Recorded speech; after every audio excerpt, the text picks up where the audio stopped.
Hello guys! Today I will show you how to use Dropbox Paper for meeting notes. So first, log into Dropbox with your active Google account. Will be directed to the Dropbox Paper official dashboard and find your files, your photos, all the files and photos, and the documents you shared with Dropbox. Now we're going to hit the plus button, New here, on the left sidebar. Click on it. And choose, for example, Document, and choose Dropbox Paper. Doc. You can start from scratch or use a template, but we're going to stick with Dropbox Paper Doc from scratch. This will redirect us to the Dropbox Paper to add your meeting notes.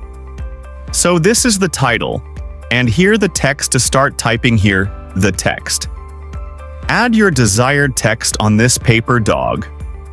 Don't worry, the interface is very simple to use. Focus on your ideas and content if you want to share this. Click on Share and share this with anyone on your team, and it automatically saves the document. So, this is pretty much it, guys. If you want this video help, don't forget to like, subscribe, and leave a comment.